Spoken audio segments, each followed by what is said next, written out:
Hi friends, welcome to Share Market in Malayalam. ഇന്നത്തെ വീഡിയോയിൽ നമ്മൾ ഡിസ്കസ് ചെയ്യാൻ പോകുന്നത് വിവിധ തരത്തിലുള്ള ട്രേഡിംഗ് മെത്തേഡുകളെ കുറിച്ചാണ്. പലർക്കും അറിയില്ലാത്ത പല മെത്തേഡുകളുണ്ട്. നമുക്ക് ഏറ്റവും സിമ്പിൾ ആയിട്ടുള്ള മെത്തേഡ് തൊട്ടിട്ട് കുറച്ച് കോംപ്ലിക്കേറ്റഡ് ആയിട്ടുള്ള മെത്തേഡുകൾ ഏതൊക്കെയാണെന്ന് ഇന്നത്തെ വീഡിയോയിൽ നമുക്ക് പഠിക്കാം. ട്രേഡിംഗ് ബ്രോഡ്ലി രണ്ടായിട്ട് തരംതിരിച്ചിട്ടുണ്ട്. ഒന്ന് ഇൻട്രാഡേ ട്രേഡിംഗ്, രണ്ട് പൊസിഷണൽ ട്രേഡിംഗ്. പൊസിഷണൽ ട്രേഡിംഗിൽ സ്വിംഗ് ട്രേഡിംഗും ഷോർട്ട് ടൈം ട്രേഡിംഗും ലോങ് ടൈം ട്രേഡിംഗും ഉൾപ്പെടുന്നുണ്ട്. ലോങ് ടൈം ട്രേഡിംഗ് എന്ന് പറഞ്ഞാൽ ഒരു പൊസിഷൻ ഒരു എൻട്രി നമ്മൾ എടുത്തതിന് ശേഷം ഒരു വർഷത്തിന് മുകളിൽ ഹോൾഡ് ചെയ്യുന്ന ട്രേഡിങ്ങുകളാണ് ലോങ് ടൈം ട്രേഡിംഗ്. ഒരു വർഷത്തിന് താഴെയുള്ള എല്ലാ ട്രേഡിങ്ങുകളും ഷോർട്ട് ടൈം ട്രേഡിംഗ് എന്ന കാറ്റഗറിയിൽ വരുന്നു. സ്വിംഗ് ട്രേഡിംഗും ഒരു ഷോർട്ട് ടൈം ട്രേഡിംഗ് ആണ്. സ്വിംഗ് ട്രേഡിംഗ് എന്നുകൊണ്ട് ഉദ്ദേശിക്കുന്നത് ഒരു സ്റ്റോക്ക് അല്ലെങ്കിൽ ഇൻഡെക്സ് മൂവ് ചെയ്യുന്നത് ഡയറക്റ്റ് മുകളിലേക്കോ ഡയറക്റ്റ് താഴേക്കോ അല്ല. അതിനുള്ളിൽ പല സിങ്ങുകൾ ക്രിയേറ്റ് ചെയ്തിട്ടാണ് ഈ സ്റ്റോക്കുകൾ മൂവ് ചെയ്യുന്നത്.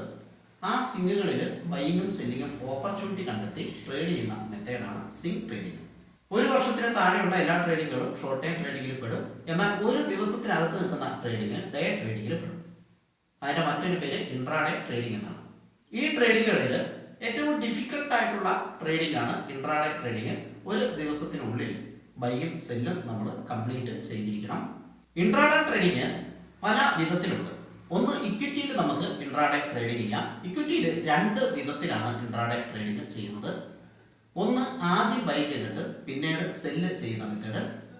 രണ്ടാമത്തേത്, ആദ്യം സെല്ല് ചെയ്തതിന് ശേഷം പിന്നീട് ബൈ ചെയ്യുന്ന മെത്തേഡ്. രണ്ടാമത് പറഞ്ഞ മെത്തേഡിന് ഷോർട്ട് സെല്ലിംഗ് എന്നാണ് പറയുക. ഈ മെത്തേഡ് പലർക്കും അറിയില്ലാത്ത ഒരു മെത്തേഡാണ്. ഇൻട്രാഡേ ട്രേഡിങ്ങിൽ മറ്റ് ട്രേഡിങ്ങിനെ അപേക്ഷിച്ച് നമുക്ക് ലീവറേജ് കിട്ടുന്നുണ്ടാകും. അത്യാവശ്യം നല്ല സ്റ്റോക്കുകൾക്കും ലിക്വിഡിറ്റി ഉള്ള സ്റ്റോക്കുകൾക്കും 5 ഇരട്ടിയോളം നമുക്ക് ലീവറേജ് കിട്ടുന്നുണ്ടാകും. അതായത് 10,000 രൂപ കയ്യിലുള്ള ഒരാൾക്ക് 50,000 രൂപയുടെ ട്രേഡ് എടുക്കാനായിട്ട് സാധിക്കും. ഇൻട്രാഡേ ട്രേഡിങ്ങിൽ ഇക്വിറ്റിയിൽ ആദ്യം ബൈ ചെയ്തിട്ട് പിന്നീട് സെല്ല് ചെയ്യുന്ന മെത്തേഡ്, അതായത് ഒരു സ്റ്റോക്ക് അല്ലെങ്കിൽ ഇൻഡെക്സ് മുകളിലേക്ക് പോവുകയാണെങ്കിൽ ചെയ്യുന്ന മെത്തേഡാണത്. അത് സാധാരണ എല്ലാവർക്കും പരിചയമുള്ളതാണ്. ഇൻട്രാഡേ ട്രേഡിങ് രാവിലെ 9:15 നമുക്ക് സ്റ്റാർട്ട് ചെയ്യാം. 9:15 മുതൽ ഏത് ടൈമിലും നമുക്ക് സ്റ്റാർട്ട് ചെയ്യാം. അതുപോലെ തന്നെ അത് ക്ലോസ് ചെയ്യേണ്ടത് വൈകുന്നേരം 3 മണിക്ക് ഉള്ളിലാണ്. ചില ബ്രോക്കിംഗ് ഫേംസ് 3:10 വരെ സമയം അനുവദിക്കാറുണ്ട്. ചില ബ്രോക്കിംഗ് ഫേംസ് 3:20 വരെ സമയം അനുവദിക്കാറുണ്ട്. എന്തായാലും 3 മണിക്കുള്ളിൽ ക്ലോസ് ചെയ്യുന്നതാണ് സേഫ് ആയിട്ടുള്ള മെത്തേഡ്. ഒരു ദിവസത്തെ മാക്സിമം ട്രേഡിംഗ് അവേഴ്സ് എന്ന് പറയുന്നത് 9:15 മുതൽ 3:30 വരെയുള്ള ടൈമാണ്. അപ്പോൾ ഇതിനുള്ളിൽ ക്ലോസ് ചെയ്തിരിക്കണം. ഇനി ഷോർട്ട് സെല്ലിങ്ങിനെ കുറിച്ച് പറയാം. താഴേക്ക് പോകുന്ന ഒരു സ്റ്റോക്ക് അല്ലെങ്കിൽ മുകളിലേക്ക് കയറിയിട്ട് പിന്നീട് താഴേക്ക് പോകാൻ സാധ്യതയുള്ള ഒരു സ്റ്റോക്കിൽ ആദ്യം സെല്ല് ചെയ്തിട്ട് പിന്നീട് അത്രയും ക്വാണ്ടിറ്റി അന്നേ ദിവസം തന്നെ തിരിച്ച് ബൈ ചെയ്ത് ആ സെല്ല് ചെയ്ത പ്രൈസും ബൈ ചെയ്ത പ്രൈസും തമ്മിലുള്ള ഡിഫറൻസ് ഇൻറ്റു ക്വാണ്ടിറ്റി ലാഭം ബുക്ക് ചെയ്യുന്ന മെത്തേഡാണ് ഷോർട്ട് സെല്ലിംഗ് മെത്തേഡ്. എല്ലാ കാലത്തും മാർക്കറ്റ് ഒരുപോലെ മുകളിലേക്ക് പോവില്ല, ഒരുപോലെ താഴേക്ക് പോവില്ല. ചില സമയത്ത് മാർക്കറ്റ് സൈഡ് വേസ് ആയിരിക്കും. സ്വിംഗ് ട്രേഡിംഗ് അല്ലെങ്കിൽ short time trading, short time buy ഒക്കെ നമുക്ക് പ്രയോജനപ്പെടുക മാർക്കറ്റ് മുകളിലേക്ക് പോകുന്ന സമയത്താണ്. എന്നാലും ഷോർട്ട് സെല്ലിംഗ് നമുക്ക് പ്രയോജനപ്പെടുക മാർക്കറ്റ് താഴേക്ക് പോകുന്ന സമയത്താണ്. കൂടിയ പ്രൈസിന് സെല്ല് ചെയ്ത് കുറഞ്ഞ പ്രൈസിന് ബൈ ചെയ്യുന്ന മെത്തേഡാണ് ഷോർട്ട് സെല്ലിംഗ്. ഇൻട്രാഡേ ട്രേഡിങ്ങിൽ മൂവ്മെന്റ് ഒരുപാട് നമുക്ക് കിട്ടാനുള്ള സാധ്യതയില്ല. ഒരു സ്റ്റോക്ക് മൂവ് ചെയ്യുന്നത് 1%, 2%, 3% ഒക്കെ ആയിരിക്കും ഒരു ദിവസം. അതിൻ്റെ ഫുള്ള് നമുക്ക് ക്യാപ്ചർ ചെയ്യാൻ പറ്റാത്തത് കൊണ്ട് തന്നെ നമ്മൾ ക്വാണ്ടിറ്റി കൂടുതലെടുത്ത് ചെറിയ മൂവ്മെൻറ്റുകളിൽ പ്രോഫിറ്റ് ബുക്ക് ചെയ്യുന്നതാണ് ഇൻട്രാഡേ ട്രേഡിങ്ങിൻ്റെ മെത്തേഡ്. ഷോർട്ട് ടൈം ട്രേഡിങ്ങിലും ലോങ് ടൈം ട്രേഡിങ്ങിലും നമ്മൾ എടുക്കുന്ന പോലെ 5%, 10%, 20% ഒക്കെ പ്രോഫിറ്റ് നമുക്ക് ഇൻട്രാഡേ ട്രേഡിങ്ങിൽ എടുക്കാനായിട്ട് സാധിക്കില്ല. വളരെ അപൂർവമായിട്ട് ചിലപ്പോൾ സാധിച്ചേക്കാം. എന്നാലും ഒരു 95% കേസിൽ നമുക്ക് വളരെ വലിയ പേഴ്സൻറ്റേജ് പ്രോഫിറ്റ് കിട്ടാൻ സാധ്യതയില്ലാത്തതുകൊണ്ട് നമ്മൾ ക്വാണ്ടിറ്റി കൂടുതൽ എടുത്തിട്ട് കുറഞ്ഞ പേഴ്സൻറ്റേജിൽ പ്രോഫിറ്റ് ബുക്ക് ചെയ്യുകയാണ് ഇൻട്രാഡേ ട്രേഡിങ്ങിൽ നമ്മൾ ചെയ്തത്. ഇൻട്രാഡേ ട്രേഡിംഗ് നമുക്ക് ഇക്വിറ്റിയിൽ മാത്രമല്ല ചെയ്യാൻ പറ്റുന്നത്, മറിച്ച് ഫ്യൂച്ചറിലും ഓപ്ഷൻസിലും ചെയ്യാൻ പറ്റും. ഫ്യൂച്ചർ ആൻഡ് ഓപ്ഷൻസ് ഒരു പ്രത്യേക തരത്തിലുള്ള ട്രേഡിംഗ് മെത്തേഡാണ്. ആ ഒരു സെഗ്മെൻറ്റ് തന്നെയുണ്ട്. ഏകദേശം 200-ൽ പരം സ്റ്റോക്കുകൾ F&O സെഗ്മെൻറ്റിലുണ്ട്. ആ സെഗ്മെൻറ്റിലുള്ള സ്റ്റോക്കുകളിൽ നമുക്ക് ഫ്യൂച്ചറിലും ഓപ്ഷൻസിലും ട്രേഡ് ചെയ്യാനായിട്ട് പറ്റും. ഇക്വിറ്റി എങ്ങനെയാണോ ബൈ ചെയ്യുന്നത് അതുപോലെ തന്നെയാണ് ഫ്യൂച്ചറും ബൈ ചെയ്യുന്നത്. പക്ഷേ ഫ്യൂച്ചർ ലോട്ട് സൈസ് ആയിരിക്കും. ഇക്വിറ്റി നമുക്ക് ഒരു ക്വാണ്ടിറ്റി വെച്ച് വേണമെങ്കിലും ബൈ ചെയ്യാം. ഫ്യൂച്ചർ ഒരു ലോട്ടായിട്ട് നമുക്ക് ബൈ ചെയ്യാനോ അല്ലെങ്കിൽ സെല്ല് ചെയ്യാനോ സാധിക്കുകയുള്ളൂ. ഏറ്റവും മിനിമം ഒരു ലോട്ട്. അങ്ങനെ അതിൻ്റെ ഗുണിതങ്ങളായിട്ടേ നമുക്ക് ചെയ്യാനായിട്ട് സാധിക്കൂ. ഇപ്പോൾ ഒരു ലോട്ട് എന്ന് പറഞ്ഞാൽ 1000 ക്വാണ്ടിറ്റി ആണ് എങ്കിൽ നമുക്ക് ഫ്യൂച്ചറിൽ ഒരു സ്റ്റോക്ക് ബൈ ചെയ്യുമ്പോൾ ഒരു ലോട്ട് അല്ലെങ്കിൽ 1000 ക്വാണ്ടിറ്റി മാത്രമേ മിനിമം ബൈ ചെയ്യാനായിട്ട് സാധിക്കൂ. അതുപോലെ സെല്ലും അതുപോലെ തന്നെയാണ് ചെയ്യാനായിട്ട് സാധിക്കുക. ഇതേ സംഭവം തന്നെ ഓപ്ഷൻസിലും ആപ്ലിക്കബിൾ ആണ്. ഓപ്ഷൻസും ഇതുപോലെ ലോട്ട് സൈസിലായിരിക്കും ഉണ്ടായിരിക്കുക. ഞാൻ അതിനെപ്പറ്റി കൂടുതലായിട്ട് മുന്നോട്ട് പോകുന്നില്ല. അത് നമുക്ക് മറ്റൊരു വീഡിയോയിൽ വിശദമായിട്ട് പഠിക്കാം. എന്തായാലും നമുക്ക് ഇൻട്രാഡേ ട്രേഡിംഗ് ഫ്യൂച്ചറിലും ഓപ്ഷൻസിലും ചെയ്യാനായിട്ട് സാധിക്കും. ഇക്വിറ്റിയിൽ നമ്മൾ ബൈ ചെയ്തിട്ട് സെല്ല് ചെയ്യുന്ന പോലെ തന്നെ ഫ്യൂച്ചറിൽ ബൈ ചെയ്തിട്ട് സെല്ല് ചെയ്യാം. അതുപോലെ തന്നെ ഇക്വിറ്റിയിൽ നമ്മൾ സെല്ല് ചെയ്തിട്ട് തിരിച്ച് ബൈ ചെയ്യുന്നത് പോലെ തന്നെ ഫ്യൂച്ചറിൽ നമുക്ക് ആദ്യം സെല്ല് ചെയ്തിട്ട് പിന്നീട് ബൈ ചെയ്യാനായിട്ട് സാധിക്കും.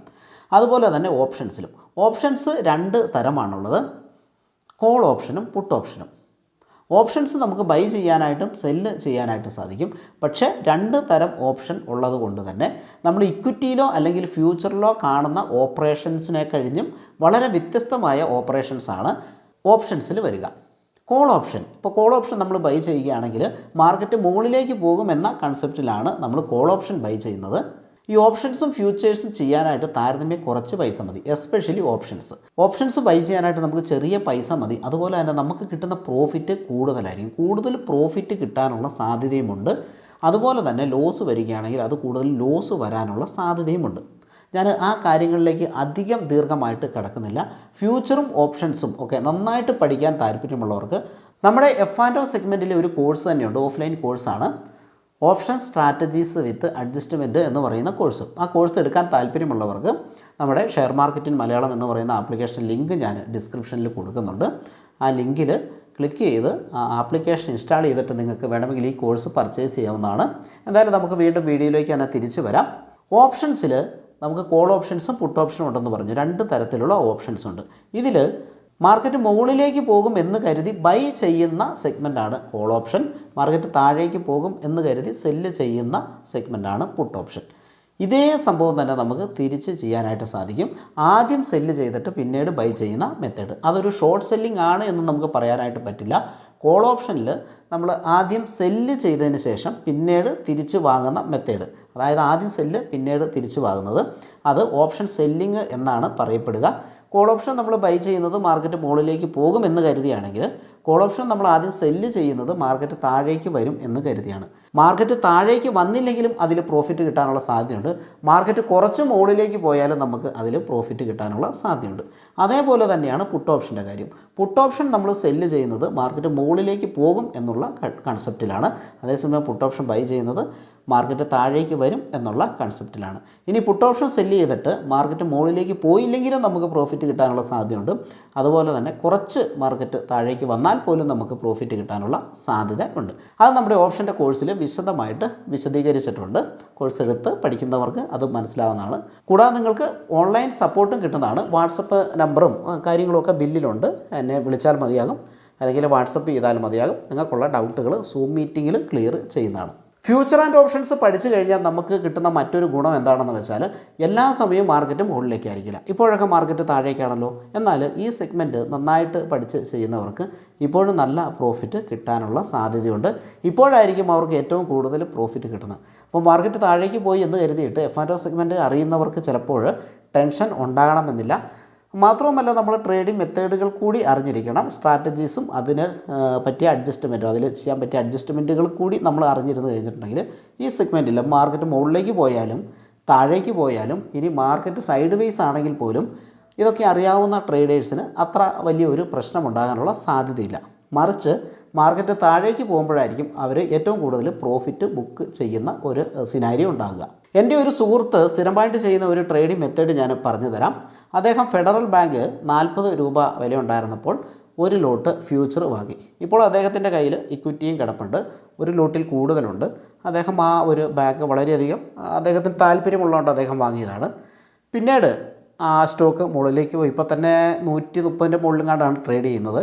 റീസെൻ്റ്ലി ഉള്ള പ്രൈസ് ഞാൻ നോക്കിയിട്ടില്ല. 130ൻ്റെ മുകളിൽ പോകുന്നത് ഞാൻ കണ്ടിട്ടുണ്ടായിരുന്നു. അപ്പോൾ ഒരു ലോട്ട് എന്ന് പറഞ്ഞാൽ ഒരുപാട് ക്വാണ്ടിറ്റി ഉണ്ട് ആ സമയത്തൊക്കെ. അപ്പോൾ 40 രൂപയ്ക്കുള്ള ഒരുപാട് ക്വാണ്ടിറ്റി ഉണ്ട്. അദ്ദേഹം ചെയ്യുന്ന ആ മെത്തേഡ്, അദ്ദേഹം എല്ലാ മാസവും ഇത് സ്കോർ ഓഫ് ചെയ്യും. അതായത് പ്രോഫിറ്റ് ബുക്ക് ചെയ്തതിന് ശേഷം പിന്നീട് അദ്ദേഹം അടുത്ത മാസത്തെ റോൾ ഓവർ ചെയ്ത് പോവുകയാണ് ചെയ്യുന്നത്. വളരെയധികം പ്രോഫിറ്റ് അദ്ദേഹം അതിലുണ്ടാക്കിയിട്ടുണ്ട്. ഇതിനിടയ്ക്ക് മാർക്കറ്റ് താഴേക്ക് വരുന്ന ദിവസങ്ങളിലും ഇൻട്രാഡേയിലുമൊക്കെ അദ്ദേഹത്തിൻ്റെ കയ്യിലുള്ള പൊസിഷൻസ് അദ്ദേഹം ഇൻട്രാഡേയിൽ ഇപ്പം ആ സ്റ്റോക്ക് താഴേക്ക് വരികയാണ് എന്ന് തോന്നിയെന്ന് വിചാരിച്ചോളൂ. അങ്ങനെയാണെങ്കിൽ അദ്ദേഹം കയ്യിലുള്ള പൊസിഷൻസ് വിറ്റതിന് ശേഷം വൈകുന്നേരം താഴേക്ക് വരുമ്പോൾ അത് തിരിച്ചു വാങ്ങും. ഇനിയിപ്പോൾ വൈകുന്നേരം ആ സ്റ്റോക്ക് താഴേക്ക് വന്നില്ല, അദ്ദേഹം വിറ്റതിന് ശേഷം കയറിപ്പോയി എന്ന് വിചാരിച്ചോളൂ.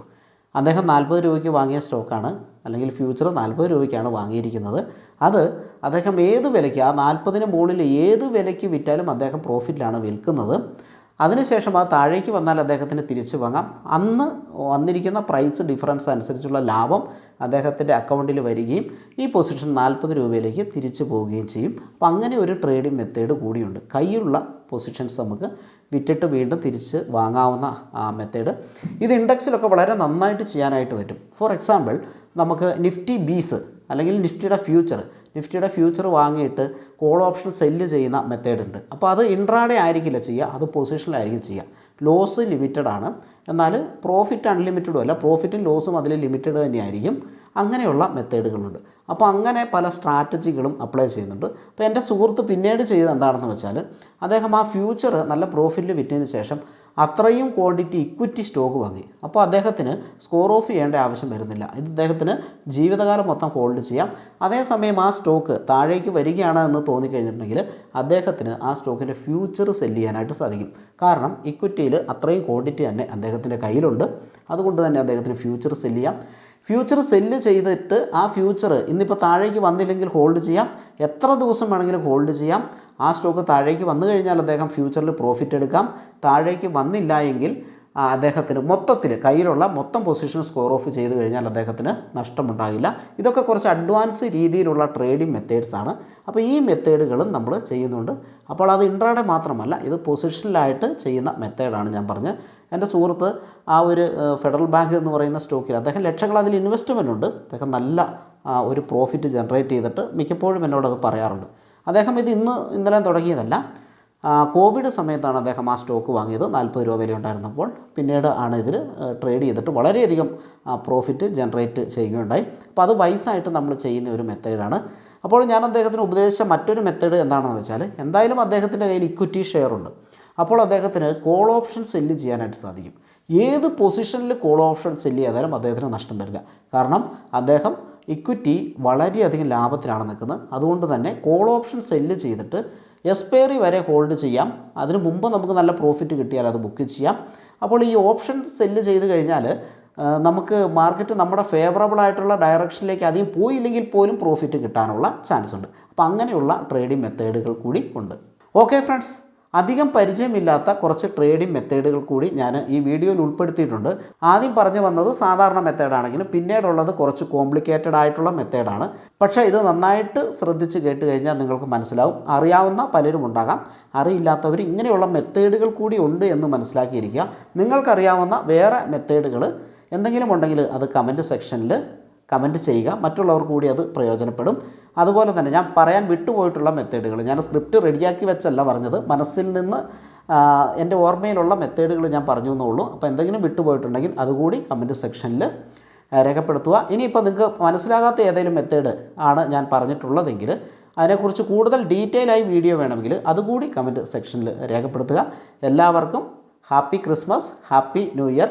Thank you for watching. Stock മാർക്കറ്റിനെ പറ്റി ഇൻഫോർമാറ്റീവായിട്ടുള്ള വീഡിയോസ് ലഭിക്കാനായിട്ട് ഈ ചാനൽ സബ്സ്ക്രൈബ് ചെയ്യുക. എല്ലാവർക്കും പുതുവത്സര ആശംസകൾ.